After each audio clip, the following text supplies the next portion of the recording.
All right, this problem is a classic. You're going to see this in basically every single physics textbook. And the problem is this: if you've got two masses tied together by a rope, and that rope passes over a pulley, what's the acceleration of the masses? In other words, what's the acceleration of the 3 kilogram mass, and then what's the acceleration of the 5 kilogram mass? And if you're wondering, what the heck is a pulley? So the pulley is this part right here. This right here is the pulley. So what a pulley does, a pulley is a little piece of plastic or metal that can rotate, and it's usually got a groove in it so that a string or a rope can pass over it. And what it does is it rotates freely so that you can turn what's a horizontal tension on one side into a vertical tension on the other, or vice versa. It turns vertical forces into horizontal forces. It allows you to transfer a force from one direction to another direction. So that's what these pulleys are useful for. And if they can spin freely, and if this pulley has basically no mass, if there's no resistance to motion at all, then this tension on this side is going to be equal to the tension on this side. This vertical tension gets transferred fully undiluted into a horizontal tension, and these tension values will just be the same if this pulley can spin freely and if its mass is really small, so that there's no inertial reason why it doesn't want to spin. So that's the problem. Let's say you wanted to figure this out. What is the acceleration of the 3 kilogram mass? What's the acceleration of the 5 kilogram mass?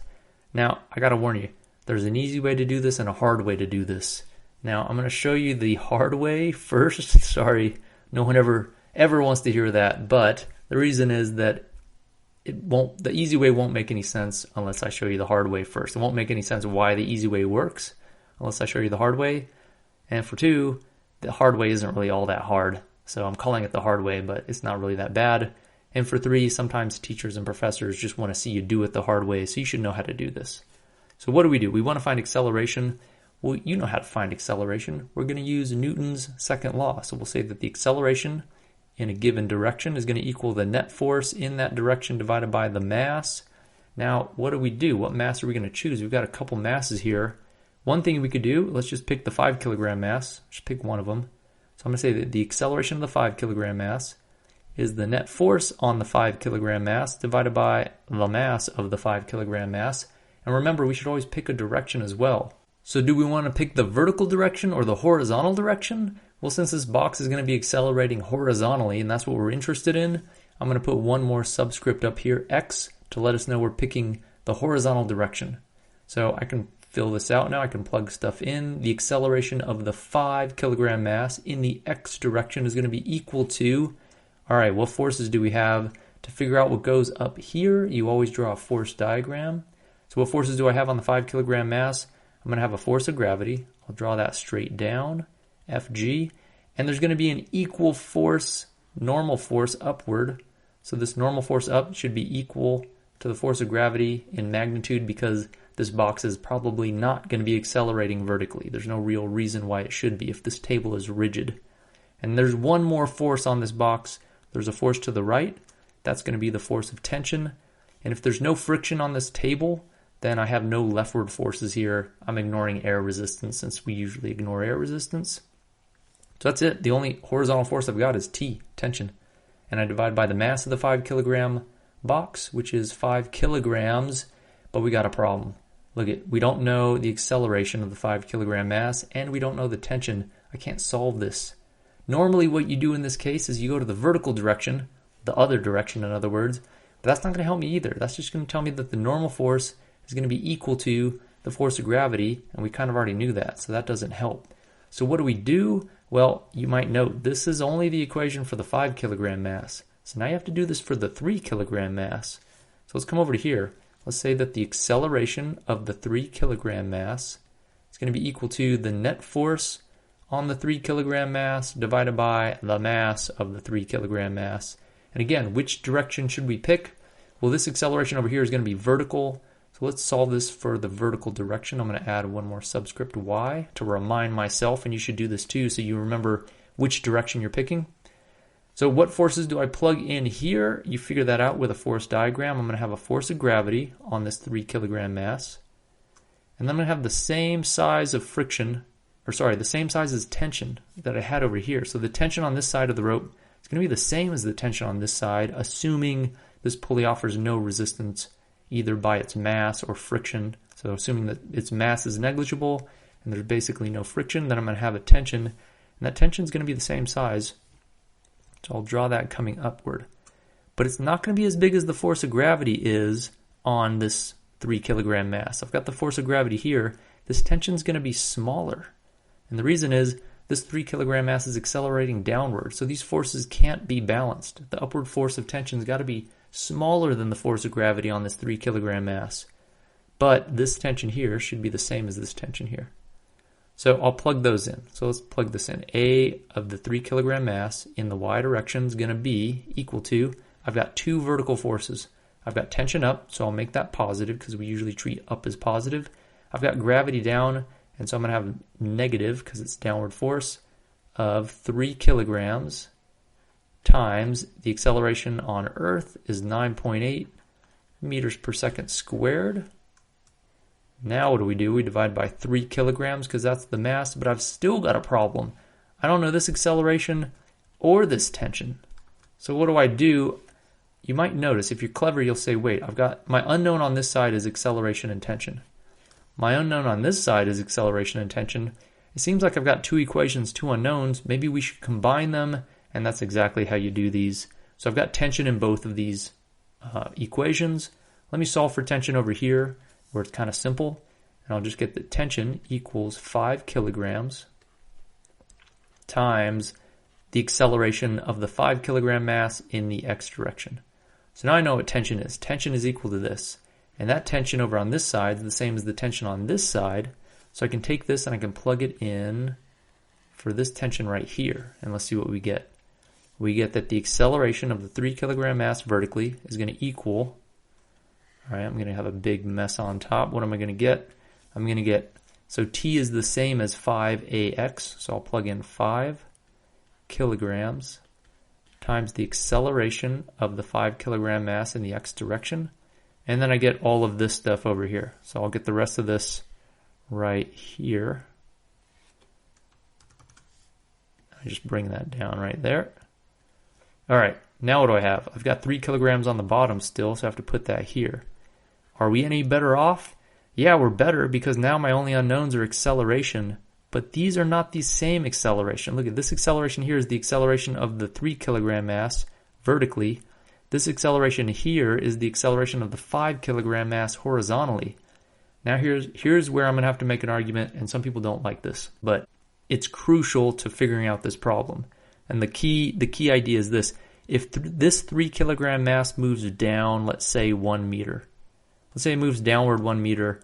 Well, then this 5 kilogram mass had better move forward 1 meter, because if it doesn't, then it didn't provide the 1 meter of rope that this 3 kilogram mass needed to go downward, which means either the rope broke or the rope stretched. And we're going to assume that our rope does not break or stretch. That's kind of a lie. All ropes are going to stretch a little bit under tension. We're going to assume that stretch is negligible. So the argument is that if this 3 kilogram mass moves downward a certain amount, this 5 kilogram mass has to move forward by that same amount in order to feed that amount of rope for this 3 kilogram mass to go downward by that amount. Otherwise, think about it. If this 5 kilogram mass just sat here and the 3 kilogram moved, or the 3 kilogram moved farther than the 5 kilogram mass, then this rope is stretching or breaking. So if you believe that, if you don't believe it, pause it and think about it, because you got to convince yourself of that. If you believe that, then you can also convince yourself that, well, if the 3 kilogram mass was moving downward at a certain speed, let's say 2 meters per second, then the 5 kilogram mass had better also be moving forward 2 meters per second, because otherwise it wouldn't be feeding rope at a rate that this 3 kilogram needs to move downward at that rate. And finally, if you believe all that, it's not too much harder to convince yourself that this 3 kilogram mass, no matter what its acceleration downward must be, this 5 kilogram mass had better have the same magnitude of acceleration forward so that it's, again, feeding the rope so this rope doesn't break or snap or stretch, because we're going to assume the rope doesn't do that. So what I'm saying is that the acceleration of the 3 kilogram mass in the y direction had better equal the magnitude. So these magnitudes have to be the same. The sign doesn't have to be the same. So This 3 kilogram mass has a negative acceleration just because it points down, and we're assuming up is positive, down is negative. This 5 kilogram mass has a positive acceleration because it's pointing to the right, and we're assuming rightward is the positive horizontal direction. So they can have different signs, but the magnitudes had better be the same so that you're feeding this rope at a rate that the other one needs in order to move. And so we can say that the magnitudes are the same. In this case, since one is negative of the other, I can say that the acceleration of the 3 kilogram mass vertically downward is going to be equal to, let's say, negative of the acceleration of the 5 kilogram mass in the x direction. I could have written it the other way. I could have wrote that a of the 5 kilogram mass in the x direction is a negative a of the 3 kilogram mass in the y direction. They're just different by a negative sign is all that's important here. Okay, so this is the link we need. This is it. So this allows us to put this final equation here in terms of only one variable, because I know what I've got a3y on this left-hand side. I know a3y should always be negative a5x. So if I take this and just plug it in for a3y right here, I'm going to get negative a5x equals all of this stuff. So I'll just copy this, save some time, copy, paste. Just equals all of that. All I did was plug in what I know a3y has to be equal to, because now look at, I've got one equation with one unknown. I just need to solve for what a5x is. It's on both sides, so I'll need to combine these and then isolate it on one side. So there's going to be a little bit of algebra here. Let's just take this. Let's give ourselves some room. Move this up just a little bit. Okay, so what do we do? We're going to solve for a5x. Let me just get rid of this denominator. Let me multiply both sides by 3 kilograms. So I'm going to get negative 3 kilograms times a 5 in the x direction. If I multiply both sides by 3 kilograms, and then I get 5 kilograms times a 5 in the x direction. And I've still got minus, all right, 3 times 9.8 is 29.4 newtons. So we'll just turn this into what it's supposed to be, 29.4 newtons. So let's combine our a terms now. Let's move this negative 3a to the right-hand side by adding it to both sides. And let's add this 29.4 to both sides. So I'll get the 29.4 newtons over here with a positive if I add it to both sides. And it'll disappear on the right-hand side. And then I'll add this term to both sides.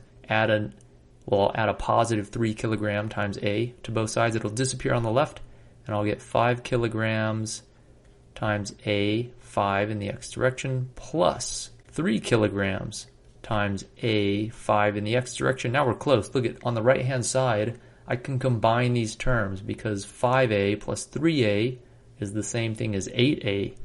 So 29.4 newtons, 0.4 equals 8 kilograms times, I'll put the parentheses here, times 5, a5 in the x direction. Now I can divide both sides by 8, and usually we put the thing we're solving for on the left, so I'm just going to put that over here. I'll get 29.4 newtons. 29.4 newtons over 8 kilograms is equal to the acceleration of mass 5, the 5 kilogram mass, in the x direction. And if we calculate that, so if I put that into my calculator, 29.4 divided by 8, I get 3.675. So we'll just round, we'll just say that's 3.68. 3.68, and it's positive, that's good. We should get a positive because the 5 kilogram mass has a positive acceleration. So we get positive 3.68 meters per second squared. But that's just of the 5 kilogram mass. How do we get the acceleration of the 3 kilogram mass? Well, that's easy. It's got to have the same magnitude of the 5 kilogram mass. All I have to do is take this number now. I know what a5x is. So if I just plug that in right here, well then I know that a3y is just going to be equal to negative 3.68 meters per second squared. And I'm done. I did it. We figured out the acceleration of the 3 kilogram mass. It's negative, no surprise because it's accelerating downward. We figured out the acceleration of the 5 kilogram mass. It's positive, not a surprise. It was accelerating to the right. The way we did it, recapping really quick, we did Newton's second law for the 5 kilogram mass. That didn't let us solve. We did Newton's second law for the 3 kilogram mass. That didn't let us solve. In fact, it got really bleak because it seemed like we had 3 unknowns and only 2 equations. but the link that allowed us to make it so that we only had one equation with one unknown is that we plugged one equation to the other first, and we had to then write the accelerations in terms of each other. That's because these accelerations are not independent. The accelerations have to have the same magnitude, and in this case, one had the opposite sign. So when we plug that in, we have one equation with one unknown, we solve, we get the amount of acceleration. So that's the hard way to do these problems. So in the next video, I'll show you the easy way to do these problems.